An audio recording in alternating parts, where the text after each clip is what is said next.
Hi, and welcome to Enchantment of Eternity's review for Philip K. Dick's Electric Dreams Season 1. In this video, I will rank all 10 episodes of Season 1 of Philip K. Dick's Electric Dreams in order from my least favorite to my favorite episode of the season. So I have to start with a spoiler warning for Philip K. Dick's Electric Dreams. If you haven't seen all of Season 1, you may not want to watch this video, otherwise some things will be spoiled for you. If you haven't seen Season 1 of Electric Dreams, you can check out my spoiler-free quick review of Electric Dreams. I'll leave a link to that in the description below. So, much like I said in my spoiler-free video, I wasn't as impressed with Electric Dreams as I was with other anthology shows such as Black Mirror. In fact, this show reminded me more of like an updated version of the 90s version of The Outer Limits. And I'm not too sure that I feel adapting the works of Philip K. Dick is something I'm particularly interested in. While although he's okay, I was never particularly that fond of his short stories, as I found, some of them were bizarre in a way that really isn't my thing. As Philip K. Dick was often a very trippy and psychedelic author, and it seems like some of his works wouldn't transfer that well to the visual medium. That being said, there are a few gems in here and other works that had a lot of potential, even if they didn't live up to that potential. And of course, there were also a few outright duds. But overall, Philip K. Dick's Electric Dreams was an interesting watch, and I love that there's more sci-fi anthology shows out there to jump in and explore more of, and I hope there are future seasons to come.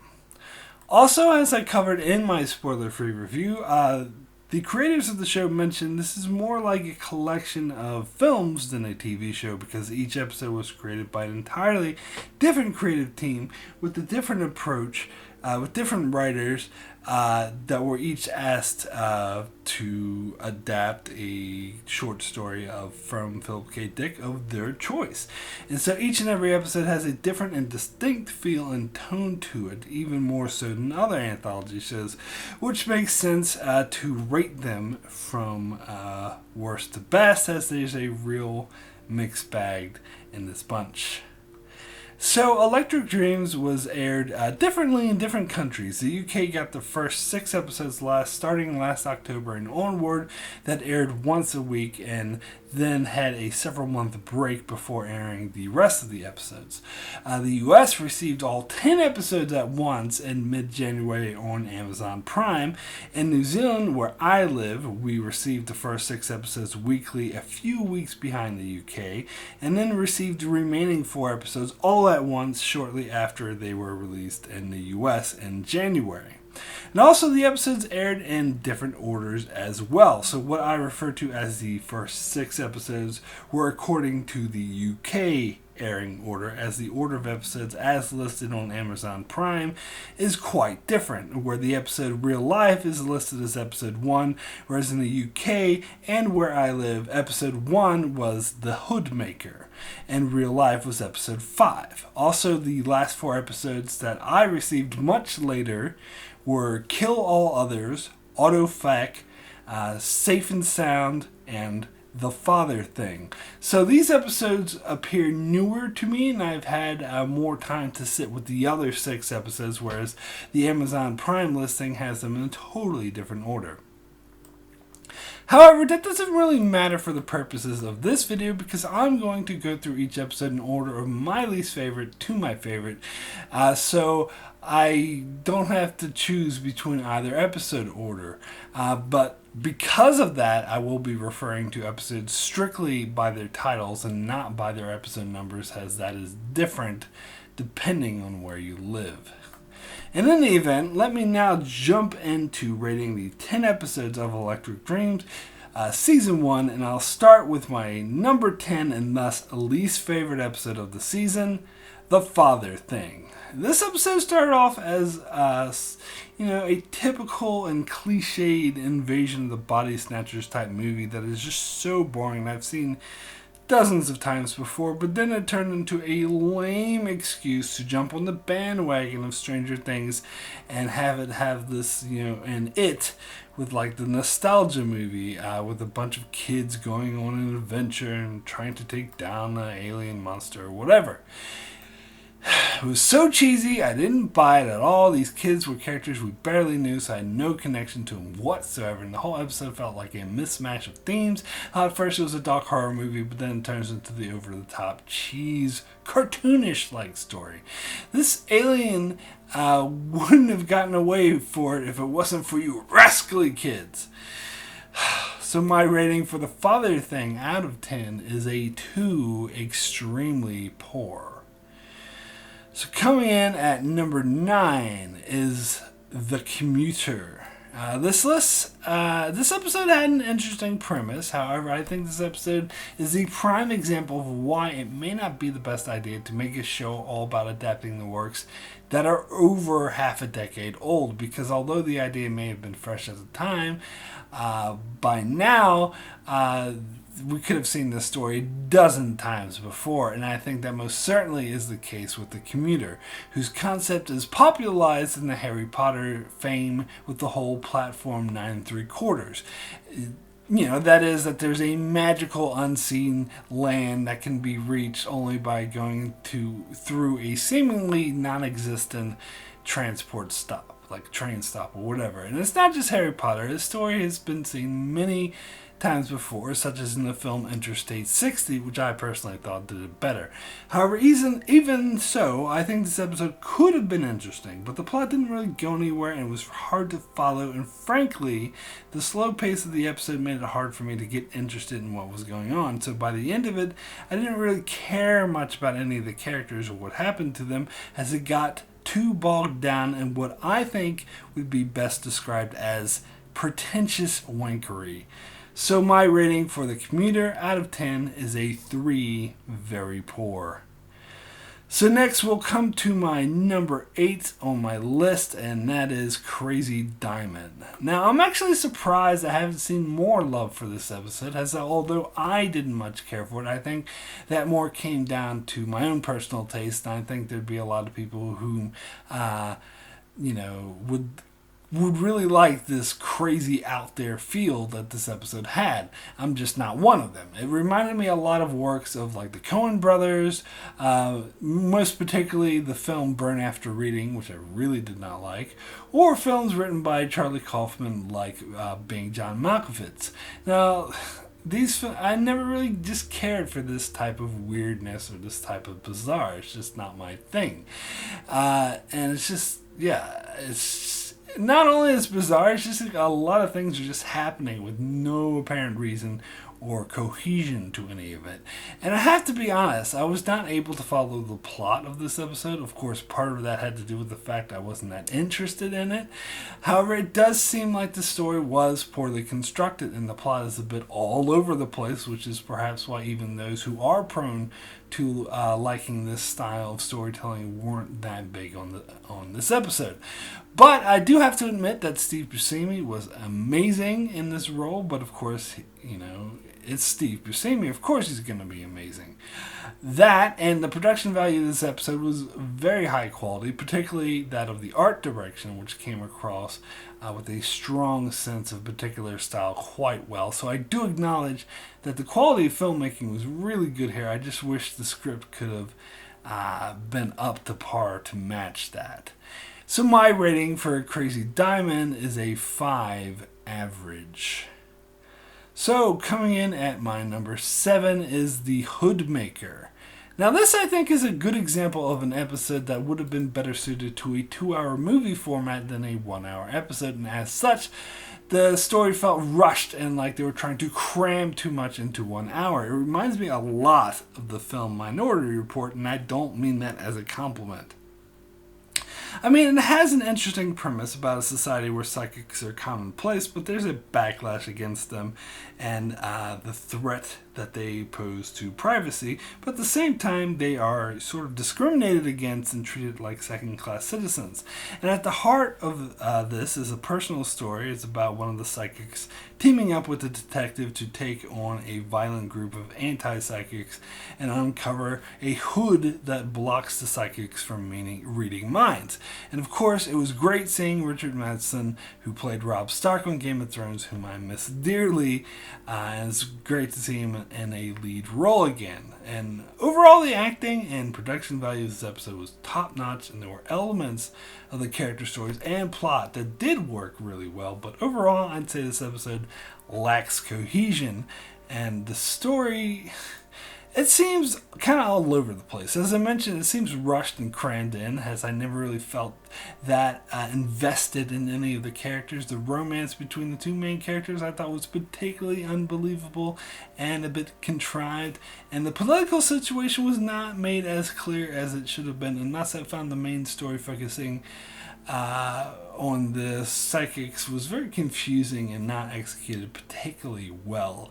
And its ambiguous ending, I don't think really worked at all. However, there were certain scenes and moments in this episode I thought did work really well. I just wish there was more cohesion to the overall story. So my rating for The Hoodmaker is a 6 good.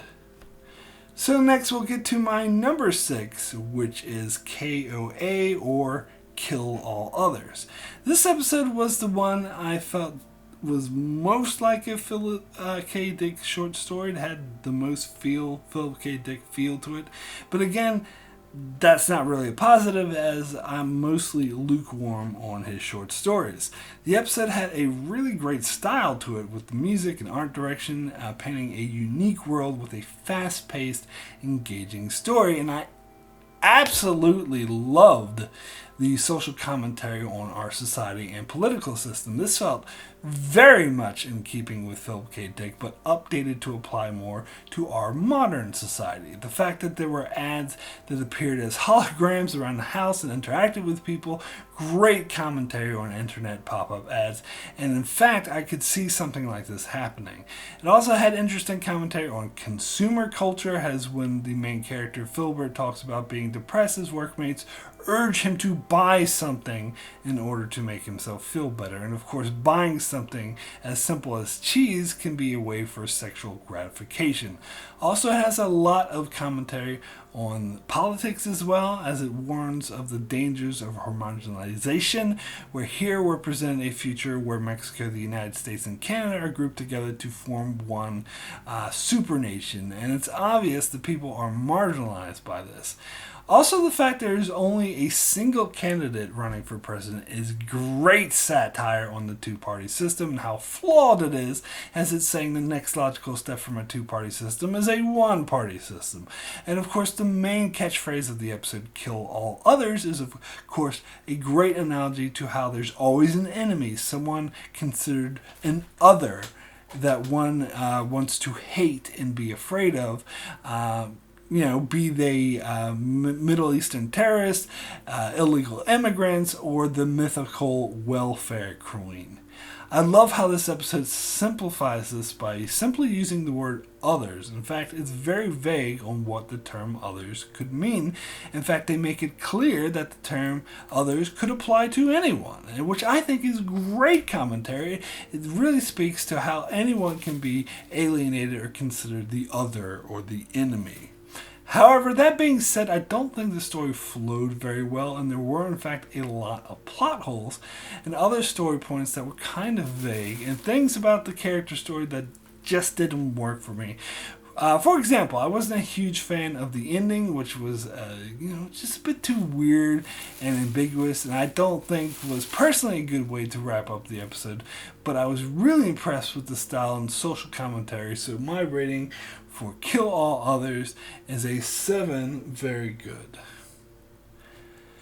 So next we get to my number 5, which is Real Life. Now, I like this episode, but not as much as many others apparently, as this is the highest rated episode on IMDb, and I've watched and read many reviews that claim this is by far the best episode of the show, and I personally don't agree. I did find the concept of the episode interesting, and it's typically this type of story that is right up my alley, that of being a mind-bending thriller where you don't know what is real and what isn't. And I did appreciate the twist ending where the reality that was presented as too perfect because she had a good life with a beautiful wife, and so it was presented to her that this must be a fantasy, but it actually turned out to be real, and the fantasy was the dismal existence that manifested itself because of her own feelings of guilt and inadequacy.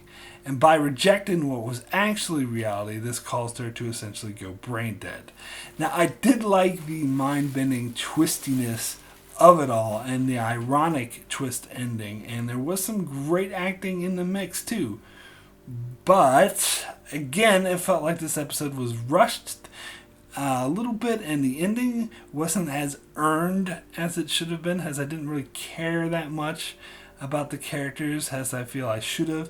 Also, the plot in both storylines involving like hunting murderers felt kind of, unnecessary and incomplete and just thrown in there, and I just couldn't get invested in that at all.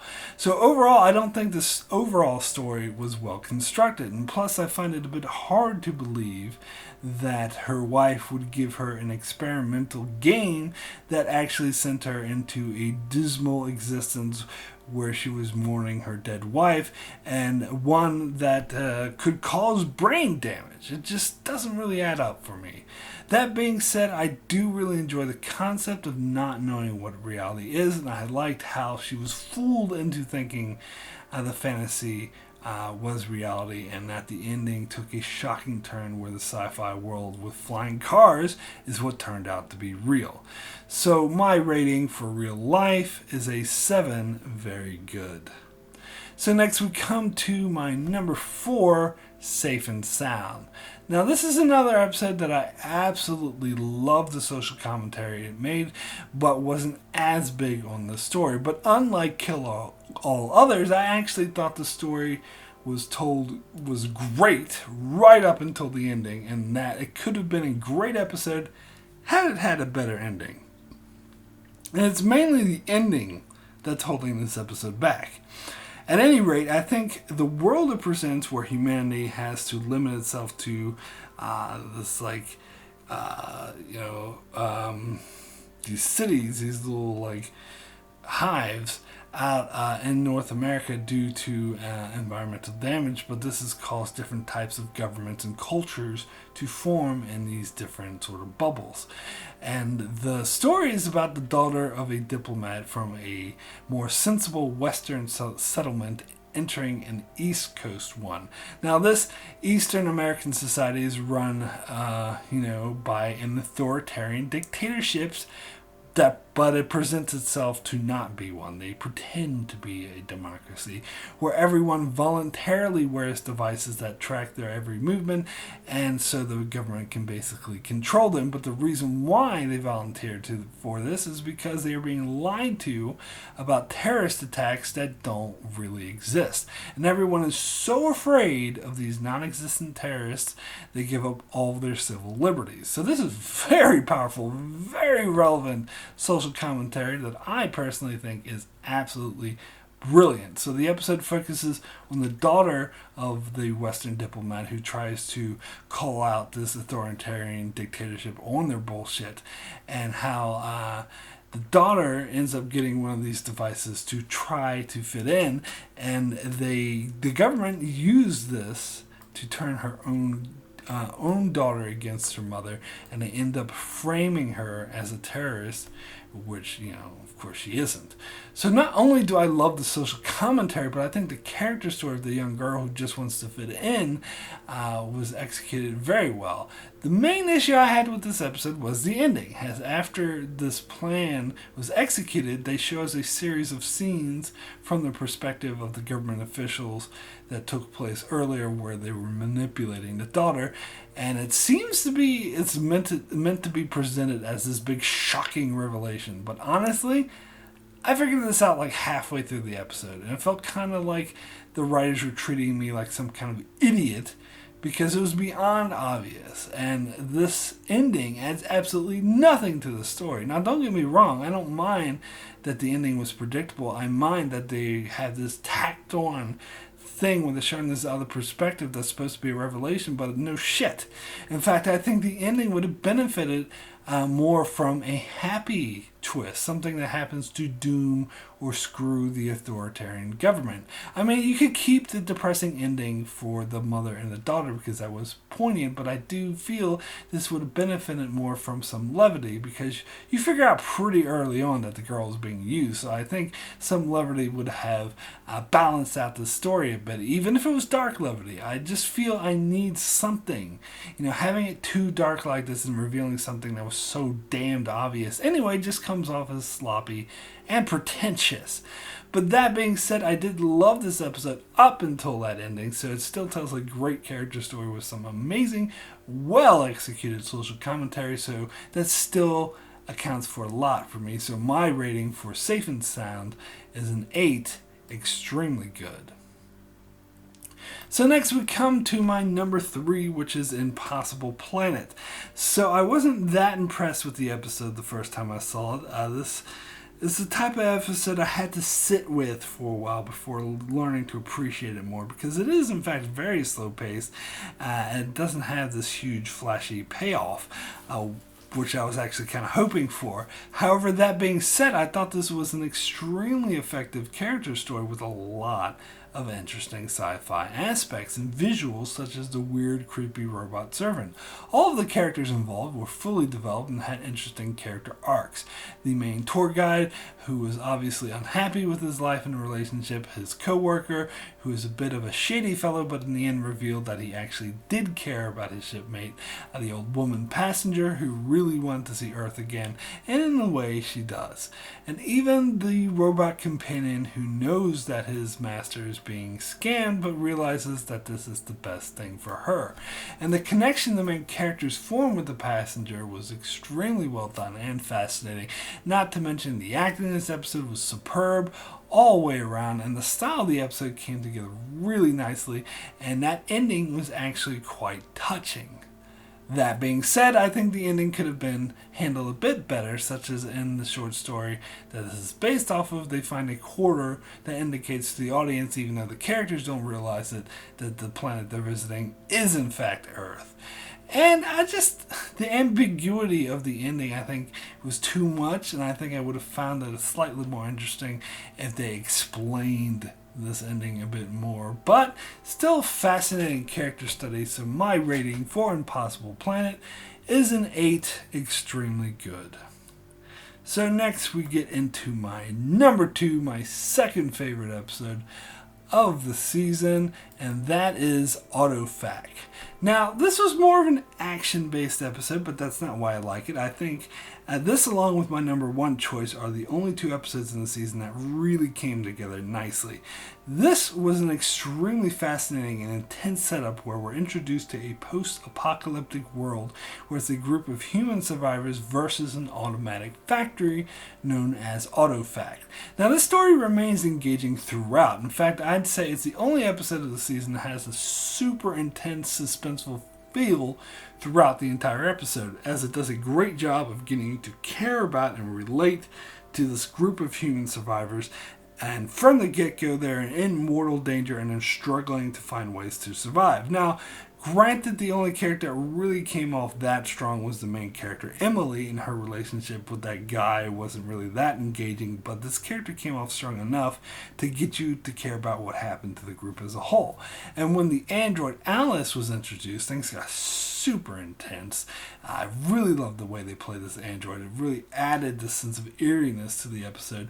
And then they had this gambit of trying to manipulate her and capturing her and trying to reprogram her. The tension level was so high, which led to an intense horror action sequence where they attempted to infiltrate the Autofac in order to bring it down, and they were basically just getting killed off, which I thought was super suspenseful. However, I do have mixed feelings about the revelation that they were all androids the whole time, and that humanity was in fact all wiped out during the apocalypse, and so the Autofact created their own version of humans, so they had a reason to exist, someone to create these goods for. Now this is somewhat of an interesting twist that's made even more interesting when we find out that Emily already knew this the whole time, and it was in fact part of her plan to deactivate the Autofact with a virus. Now, Emily was in fact modeled after the creator of the Autofact, which is how she had this knowledge in order to take them down. I thought that was cool, and it was built up to nicely with the flashback that opened the episode. Where I'm not so big on this twist is it kind of takes away from the commentary about overconsumption, as it's at first it was a really interesting message that humanity's desire to consume survived the apocalypse in the form of the Autofact and was in fact killing what was left of humanity. But with this revelation, the Autofact actually revived humanity in a sense, and the group of survivors weren't actually in danger from the Autofact because they're all androids anyway. In fact, one perspective could say destroying the Autofact was actually a really bad idea, since they're all androids. They may actually might need that factory in order to survive. But whatever. That being said, it's still interesting, but maybe not as good as it could have been. But still really great, intense episode. So my rating for Autofact is a 9. Excellent. So finally, let me get to my number 1 favorite episode of Philip K. Dick's Electric Dreams, and that is Human Is. I've watched several reviews where they stated they thought this episode was boring. I even read one article that said this was the worst episode of the season. I really do not understand this mindset at all. I was completely and totally blown away by this episode, and would say it was the only truly great episode of the season. I was blown away by this episode. When it ended, I was just in complete awe of it. First of all, the performances in this episode were simply amazing. Most of all, like the performances by the two leads, Essie Davis and Bryan Cranston, who both gave amazing performances. The chemistry between them was completely electric, and overall, directing of this episode was just superb. So we follow Essie Davis's character Vera as she's in a loveless marriage with Bryan Cranston's character Silas until he comes back from a mission from attacking an alien race, and he comes back a changed man. So it's pretty obvious that he's been taken over by an alien. By the end of the episode, it is indeed confirmed that he is an alien. So that's boring and predictable, right? Well, honestly, I think that viewpoint completely misses out all of the great dynamic and nuance of this episode. First of all, it's fascinating concept that this alien is relishing his new human existence and does in fact love Vera. And the trial scene was absolutely amazing, intense, featuring great acting, where alien Cyrus says he'll admit he's an alien as long as they let his wife go, to which they agree to, and then Vera makes a plea to the court that, hey, he showed compassion, something an alien is not capable of doing, so that proves that he is in fact human. So I love the dynamic this brings up, especially considering that she knows that he's an alien, because I think it's already been proven to her that these aliens can show compassion, because this new version of her husband loves her in a way the old version never did, proving that these aliens can love. But more than that, it shows that the whole doctrine about how only humans can show compassion and aliens can't is utter BS. So it kind of reveals that the humans are the real aggressors in this situation, and they're in fact the villains of the story. And I love that dynamic. And everything that they think about the aliens and what's actually going on is wrong. And I love how that's revealed, if not to the society, at least to Vera, who uses this lie against them in order to save the man that she actually loves. In addition, the way this is revealed in the final scene, when Vera reveals that she knew this all along, was so amazing because she loved this new alien and she didn't care that he wasn't actually human, and that's actually what it means to be human, to love unconditionally like that. So the moment the credits hit with that cat power version of Wonderwall was absolutely spectacular way to end the episode. As I said, I was totally in awe by this ending of the episode, totally blown away that I just watched something unique and amazing. And who cares if it's predictable? That's completely and utterly beside the point. It was well acted, well put together, and overall extremely powerful storytelling, the likes of which I rarely see. So my rating for Human is a 10 the best. So that's it for my review of Philip K. Dick's Electric Dreams. Be sure to check out my channel as I do many more videos on other shows like Game of Thrones, Star Trek, Discovery, The Expanse, and more, so be sure to subscribe so you can keep up with all of that. Thanks a lot for watching.